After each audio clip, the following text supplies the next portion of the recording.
भगवान श्री राम को प्रणाम करते हुए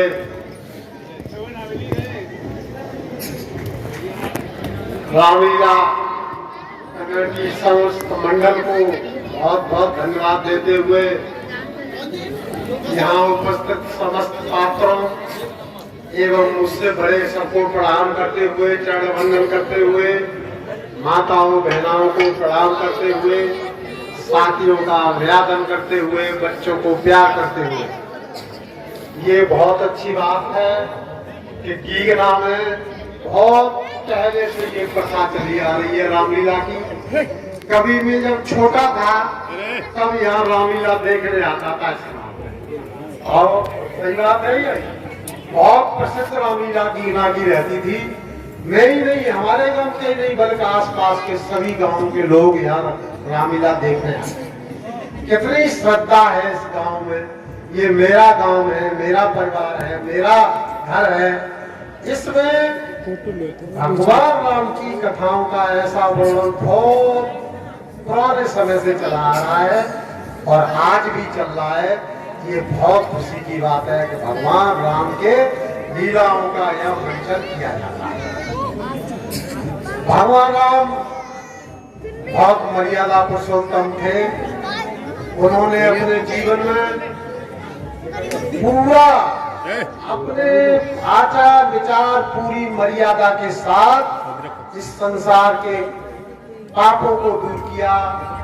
इस संसार में जो धर्म के विरोध लोग अधर्मी पैदा हो गए उनका संहार किया और ये दिखाया कि लोगों को ऐसा ही करना चाहिए। वैसे तो बताया है कि जब जब धर्म की हानि होती है तब भगवान किसी रूप में आकर इस दुनिया का, इस संसार का, इस भारत भूमि का संहार करते हैं, अन्याय को दूर करते हैं, अधर्म का नाश करते हैं। और वैसे ही आप देखो भगवान राम की लीलाओं में भगवान राम, लक्ष्मण, भरत, शत्रुघ्न 4 भाई थे। उनमें कितना प्यार था, कितना स्नेह था और कितना त्याग था।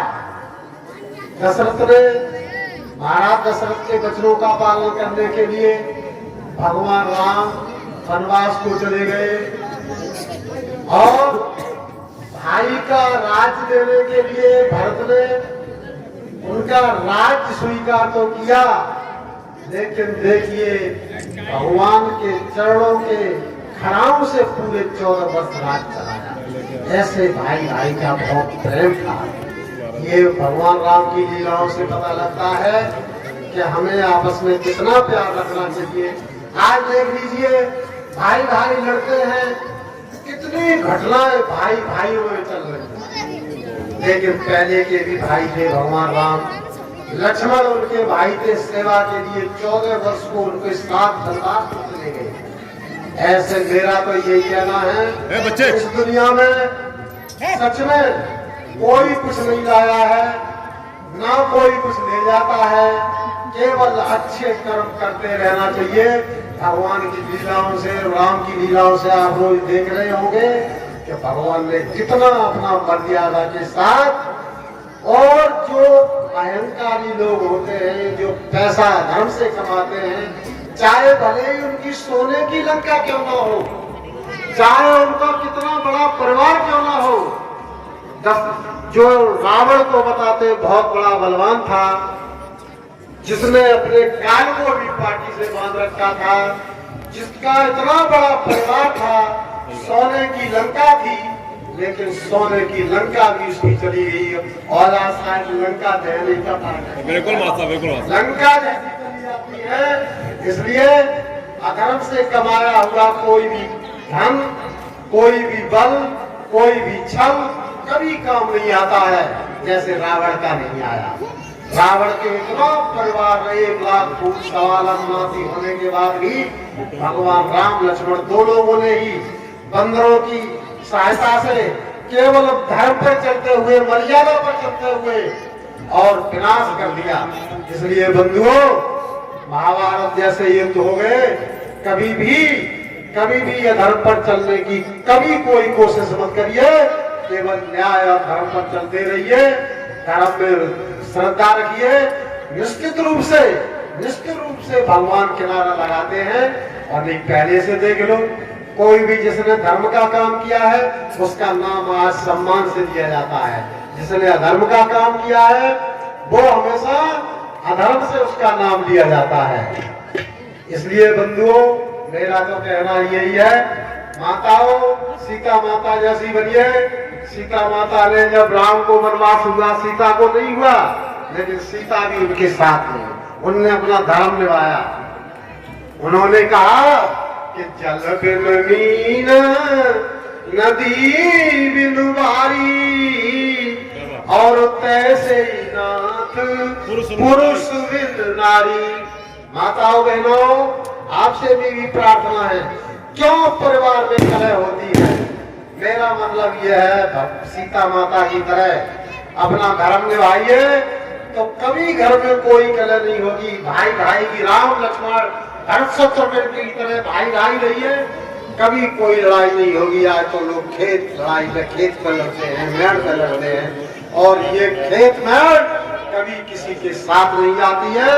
महाभारत जैसा इतना बड़ा युद्ध हो गया, उनकी नदियां बह गई, लेकिन ये जमीन, ये धरती यहीं की यहीं पड़ी रही और लोग चले गए। इसलिए बंधुओं, मेरा गांव है, मेरा घर है, मेरा परिवार है, जीना मेरा अपना है और आज नहीं, इसमें मैंने जन्म लिया है। ये मेरा वंश है, मेरा घर है, मेरा परिवार है। जीना के लिए मैं हमेशा हाजिर था और हूँ और हमेशा रहूंगा। जीना के लीजिएगा, मैंने किसी भी खून पसीने की जरूरत पड़ेगी तो मैं कभी भी पीछे नहीं हटूंगा। गीगना गांव से मोरा बहुत स्नेह है। गीगना गांव भी मुझे बहुत चाहता है, आज से नहीं, बहुत पुराने समय से। इसलिए गीगना वासियों, भगवान से ये प्रार्थना करूंगा कि कहीं अगर मौका मिल गया, जिस उद्देश्य से मैं, जो अभी मां साहब ने बताया, प्रभाकर जी ने, सपा की टिकट के लिए पूरा प्रयासरत हूँ और पूरी उम्मीद है, अगर ये सोच कर टिकट दी गई कि सच में इस क्षेत्र का विकास हो, इस क्षेत्र के गरीब अमीर का दर्द जानने वाला अगर कोई हो, हर जाति में संबंध और सम्मान रखने वाला कोई व्यक्ति हो, तो मैं ये सही बता रहा हूँ। यहाँ से जो रिपोर्ट गई है, यहाँ के लोगों को कुछ को मालूम भी है, यहाँ से जो रिपोर्ट गई है जसराना से, उसमें सबसे सद्व्यवहार वाला व्यक्ति अगर कोई गया है, हर जाति गरीब अमीर से संबंध रखने वाला कोई व्यक्ति का नाम गया है, तो केवल एक ही नाम गया है, जो सर्वे में गया है, वो सबसे एक नंबर पर है, वो आपका इनाम श्यामपाल सिंह का है। लेकिन टिकट देना न देना ये तो उनके ऊपर है, वो किसको टिकट देते हैं, किसको नहीं देते हैं। लेकिन नंबर 1 पर नाम गया है, कोई भी विवाद नहीं है। ऐसा लिख के गया है कि श्यामपाल सिंह एक ऐसे व्यक्ति हैं जो पढ़े लिखे हैं, एक प्रिंसिपल है और पूरे क्षेत्र में किसी से कोई विवाद नहीं है। निर्विवाद अगर कोई व्यक्ति है तो केवल एक ही नाम। वैसे तो बहुत लोग हैं, सब ठीक है।